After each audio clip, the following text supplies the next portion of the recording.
join. Iya, join. Dan memang apa itu sudah ada itu? Memang ada, Kak. Jadi memang kalau kita salah satu program unggulannya dari AIESEC di seluruh dunia itu adalah Global Volunteer.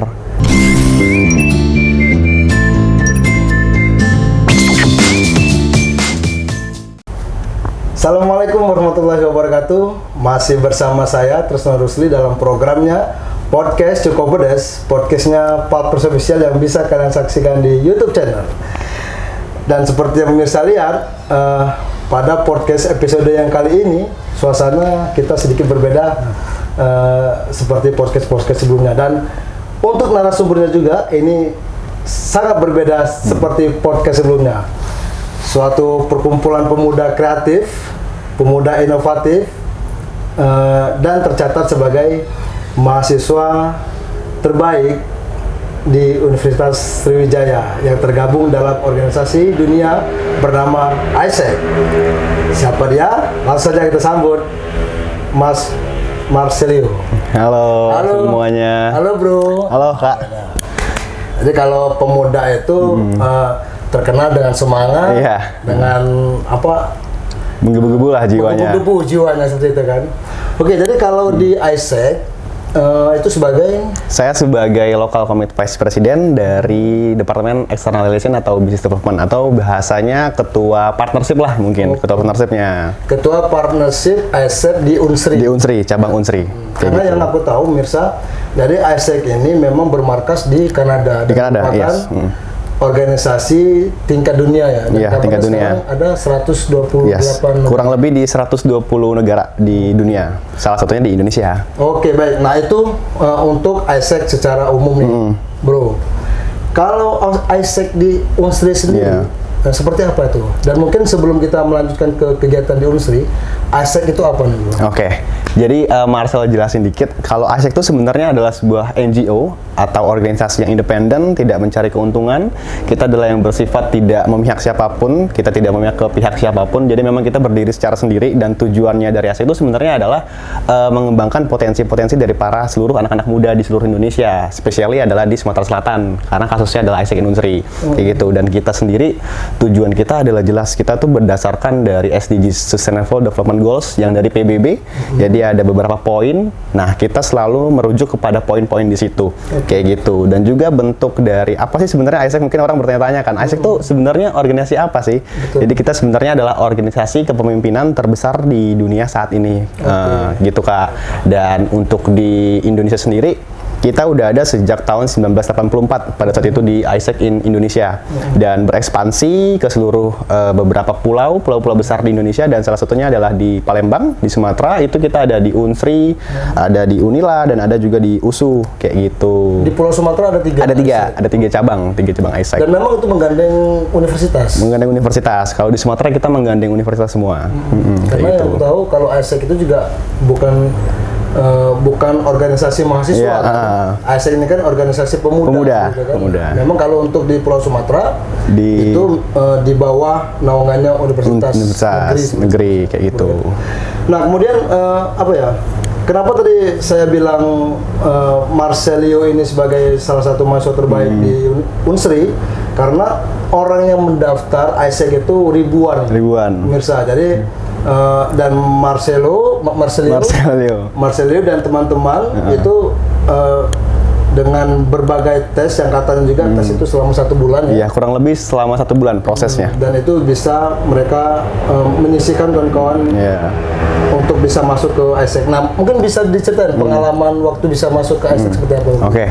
Jadi sebenarnya kalau organisasi kita itu adalah organisasi yang mungkin bisa dibilang untuk masuknya itu bukan susah, tapi lebih butuh niat gitu. Kita butuh eagerness untuk bisa join di organisasi ini gitu. Karena memang kita ada standar yang harus kita fulfill, harus kita penuhin. Dan kalau cerita Marcel sendiri, sebenarnya Marcel itu join AIESEC dari semester 1, Kak. Semester 1 pada saat itu, dan prosesnya cukup panjang selama sebulanan, kurang lebih sebulan lah. Jadi prosesnya itu dimulai dari yang pertama ada namanya LGD, Leaderless Group Discussion. Jadi kita gimana caranya kemampuan dari kita menyampaikan pendapat, beropini, gimana caranya kita menerima argumen dari orang, itu bisa dinilai dari situ, leaderless group discussion. And then setelah itu kita next ke interview. Nah, di interview kita baru benar-benar di interview secara eksklusif dan menggunakan bahasa Inggris kayak gitu. Jadi kurang lebih interviewnya adalah menggunakan bahasa Inggris, face to face satu-satu gitu, untuk melihat kemampuan dari ini anak ini sebenarnya kemampuannya di bidang mana kayak gitu. Karena nanti di ISEC itu ada banyak departemen, teman-teman semua ada banyak departemen, dan tergantung dari kemampuan kita mau kemana. Kayak contohnya kan Marcel lebih ke bagian, Marcel kan senangnya ketemu orang, senang nih, makanya Marcel ke bagian eksternal, ketemu orang, komunikasi ya komunikasi. Dan pada saat ini Unsri baru banget Unsri selesai penerimaan ISEC Unsri itu kemarin sekitar 1.000 orang Kak. Wow. 1.000 orang penerima pendaftar dari mahasiswa Unsri 1.000 orang, dan kita hanya menerima kurang lebih 50-an kayak gitu, 50 sampai dengan 60 orang. Dan memang ya ada proses cukup panjang lah untuk sampai masuk di Unsri, ISEC Unsri. Artinya sangat selektif juga nih. Iya, selektif juga. Dan salah satunya ya harus bisa berbahasa Inggris. Iya. Namanya kan ini organisasi yang internasional, tingkatnya internasional kan. Dan mungkin juga bisa jadi antara ISEC Unsri dengan ISEC-nya di beberapa universitas negeri itu join. Dan memang apa itu sudah ada itu? Memang ada Kak. Jadi memang kalau kita salah satu program unggulannya dari ISEC di seluruh dunia itu adalah Global Volunteer. Jadi kita melakukan yang namanya volunteeran ke luar negeri, dan begitu pun sebaliknya. Jadi kemarin tuh kita sempat ada di 2 tahun lalu sebelum pandemik, itu kita menerima delegasi ISEC dari luar untuk datang ke Sumatera Selatan dan melakukan yang namanya volunteeran, relawanan. Dan kemarin tuh acaranya ada namanya Global Village. Jadi pertukaran budaya dari seluruh anak-anak ISEC yang ada di luar itu di Palembang Icon kemarin di Mall PI itu lumayan cukup besar. Dan kita bakal rencananya di tahun depan, insya Allah kita bakal coba untuk bidding project itu lagi, Global Volunteer lagi kayak gitu. Jadi Global Village. Yes, Global Village. Mengenalkan desa. Iya, mengenalkan budaya ke global. Lebih ke budaya. Kayak misalkan pendidikan di Jepang itu kan jam belajarnya beda sama Indonesia. Nah, mereka mengenalkan itu. Makanannya kayak gimana sih di sana? Nah, itu kemarin ada di Palembang Icon di acara Global Village. Waktu itu kegiatan di Palembang Icon seperti apa nih? Kemarin itu kayak mereka datang terus mereka kayak mereka nari dari daerah mereka masing-masing, kayak memperkenalkan budaya mereka, terus juga keunikan dari negara-negara mereka itu apa sih sebenarnya kayak gitu. Jadi kurang lebih kayak gitu, pertukaran bahasa, terus juga kuliner, terus juga tradisi, tarian dan segala macam kayak gitu. Dari kitanya, dari Indonesia? Dari kita juga memperkenalkan ke mereka, ini loh Indonesia kayak gini, kayak gitu juga sebaliknya sama. Cuman bedanya adalah kita sebagai tuan rumah pada saat itu. Nah, untuk di Sumsel apa nih yang kalian kenalkan ke mereka-mereka yang yang dari partner luar negeri? Ya kita kalau Palembang kan terkenal dengan pempek. Apakah pempek itu untuk dari segmen kuliner itu dikenalkan juga atau memang beda atau seperti apa? Kalau kita sebenarnya kalau sebutannya mungkin unique selling point lah ya, sebutan anak-anak ISEC-nya. Apa yang kita jual sebenarnya orang-orang luar itu menganggap apapun yang ada di Sumatera Selatan tuh baru buat mereka. Jadi kita mau ngenalin apapun bagi mereka, wah apa nih kayak gitu. Kita ya pasti kita bakal ngenalin namanya pempek gitu ke mereka, dan mereka juga pasti ada yang senang ada yang enggak, karena kan memang mulut mereka beda-beda gitu. Ada yang senang ada yang enggak, ada yang kayak pedes banget ada yang enggak. Terus juga kalau wisatanya kita bawanya ke Pulau Kemarau, kita bawa mereka naik ketek, naik speedboat, gimana rasanya. Terus juga kita bawa kemarin ke Pagar Alam, kita bawa ke Dempo gitu, jadi biar mereka tahu nih ini loh wisatanya di Sumatera Selatan kayak gitu. Dan daerah yang paling terdingin di Sumatera Selatan di Dempo, Lahat kayak gitu. Dan iya betul, karena tapi Dempo itu juga sebagai kota tersepi juga nih. Oh iya. Iya, karena waktu itu aku baca di palpres.com, itu grupnya di Sui juga. Itu Pagar Alam itu termasuk daerah tersepi di Indonesia. Padahal potensi wisata itu sangat bagus kan. Dan mungkin ISEC bisa lah gali potensi wisata di Pagar Alam. Biar semakin berkembang seperti itu kan. Dan juga membantu UKM sana kan. Iya betul. Nah, selain tadi pertukaran budaya dengan partner-partner dari luar, program apa lagi nih yang dilaksanakan oleh Kalau programnya kan tadi yang lebih ke global tuh yang lebih luar negeri. Nah, sebenarnya kita juga ada yang level lokalan juga ada gitu. Jadi kita setiap tahun tuh continuously kita bakal selalu ngadain yang namanya webinar nasional, itu namanya Impact Circle kayak gitu. Kemarin kita sempat ngundang namanya Vina Mulyana, salah satu TikTokers yang terkenal juga. Kita sempat undang untuk datang ke acara ISEC Unsri, webinar ISEC Unsri namanya Impact Circle. Lanjut kita ada local project. Nah, kita ngelakuin yang namanya project sosial berdasarkan SDGs gitu, pengembangannya SDGs. teknologis. Pengembangan Ya, apa SDM ya? SDM-nya kayak gitu, betul. Dan kemarin terakhir kita itu ke Sungai Padado. Kalau nggak salah ya namanya Sungai Padado, kita melakukan yang namanya filterisasi air bersih. Dan itu kemarin kita disupport sama UNICEF juga, sama UNICEF Indonesia gitu. Jadi kita kerjasama dengan mereka untuk bisa ngembangin dan juga gimana sih caranya filterisasi air di Sungai Padado di Sumatera Selatan. Itu baru banget kemarin. Dan nanti di bulan November, Desember itu bakal ada lagi yang part 2-nya lah istilahnya gitu. Bakal ada versi keduanya lagi. Dan selanjutnya juga ada kita AFL. AFL itu Isaac Future Leader. Jadi proses atau program pengembangan intensif selama 3 bulan. Jadi istilahnya kayak les lah gitu, les sama Isaac 3 bulan. Nah jadi itu program salah satu program unggulannya Isaac Unsri dan juga Isaac di seluruh Indonesia. Itu gitu. 3 bulan itu di Unsri atau di Unsri, di Isaac Unsri. Tergantung mereka ikutnya di mana. Kalau mereka Isaac Bandung ya mereka di Bandung kayak gitu. Itu selama 3 bulan prosesnya. Nah tadi tertarik dengan filterisasi. Iya, filterisasi. Itu hasil penemuan mahasiswa yang tergabung di Isaac. Jadi kita kalau untuk itu, kita sistemnya adalah untuk umum, Kak. Jadi anak-anak Isaac yang ngegerakin, yang ngebikin eventnya, yang ngekonsep programnya, dan kita terbuka untuk anak-anak dari semester 1, 2, 3, 4, 5, dan bahkan SMA kelas 12 masih bisa ikut. Dan kemarin itu total pesertanya sekitar 60. 60 orang itu mereka kita kasih wadah, Isaac Unsri, kita kasih sistem filterisasinya, dan mereka belajar gimana caranya memfilter air yang dari kotor ke bersih. Dan maksudnya itu alat filterisasi hasil penemuan dari mahasiswa Unsri atau dari lain? Alatnya itu kemarin kita karena kerjasama dengan UNICEF Indonesia, jadi kita dikirim alatnya. Oh gitu. Ya, kita dikirim sama UNICEF untuk bisa ini alatnya dan kalian bisa pakai kayak gitu kemarin. Dan ilmu itu kalian salurkan ke siswa-siswa dan ya. Oke, nah terus sekarang semester berapa nih bro? Sekarang semester 5. Berarti sudah 2 tahun setengah. 2 tahun setengah ya. 2 tahun setengah di Isaac. Bergabung di Isaac. Nah, pengalaman apa nih yang Bro Marcelino dapatkan dari bergabungnya Isaac ini? Pengalaman kita mulai dari yang mana nih? Dari yang seneng-seneng apa yang sedih-sedih? dari seneng, dari sedih campur aduk lah. Oke. Pengalaman selama jadi anak Isaac, kita sebutannya Isaacers sebutannya. Jadi anak-anak Isaac itu sebutannya Isaacers gitu. Kalau pengalaman bisa dibilang yang paling berharga banget, yang paling kerasa banget, dan kayaknya organisasi ini deh yang bisa ngasih kesempatan, itu adalah kesempatan untuk bisa ketemu dengan banyak orang-orang bule lah ya. Ketemu dengan bule, dan kita memang punya tujuan ketemu dengan bule. Ada hal yang kita kerjakan dengan mereka, terus juga spesiali kalau Marcel kan di bidang komunikasi. Jadi Marcel tuh sering banget yang namanya komunikasi, meeting dengan perusahaan-perusahaan besar, dengan kayak, ini boleh sebut perusahaan nggak? Boleh ya? Dengan PT Bukit Asam, dengan kayak Bang Sumsel Bubble, dan segala macamnya, Paragon.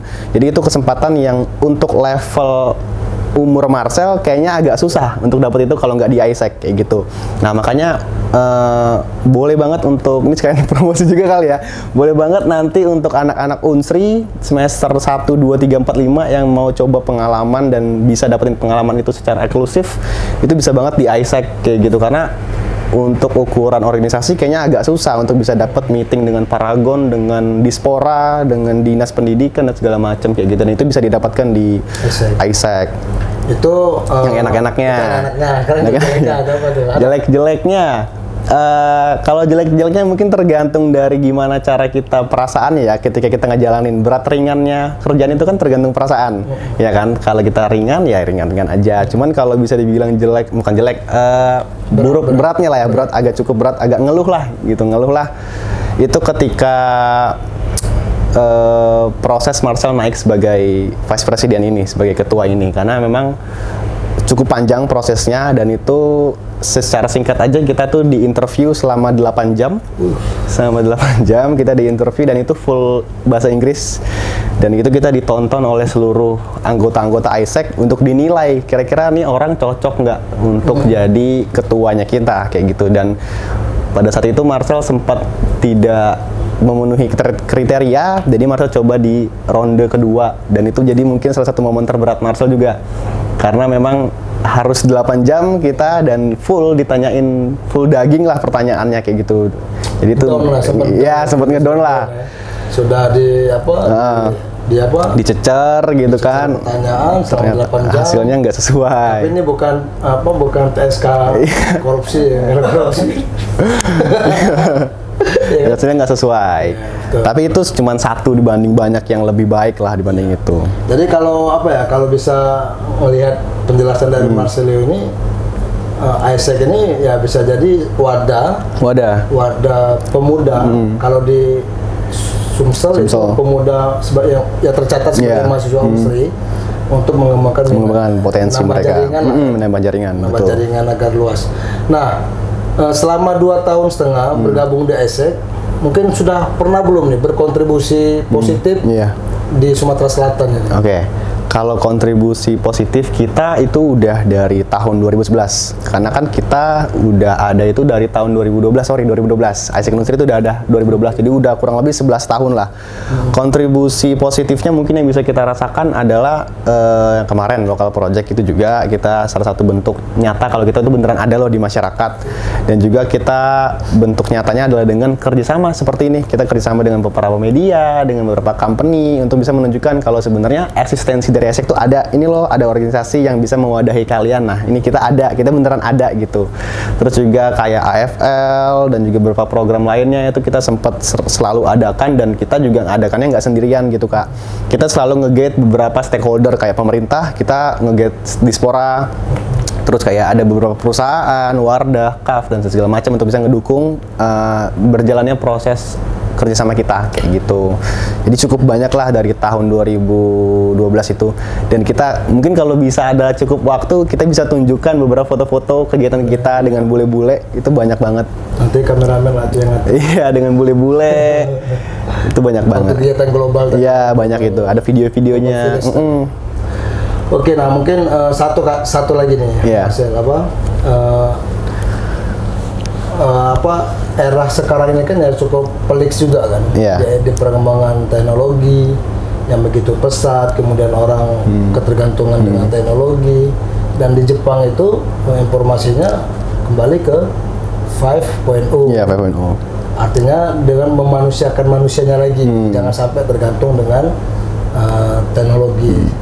Nah, dari Marcelio memandangnya seperti apa nih fenomena ini yang menurut Marcelio, apakah ini menjadi tantangan atau menjadi peluang bagi generasi muda seperti sekarang?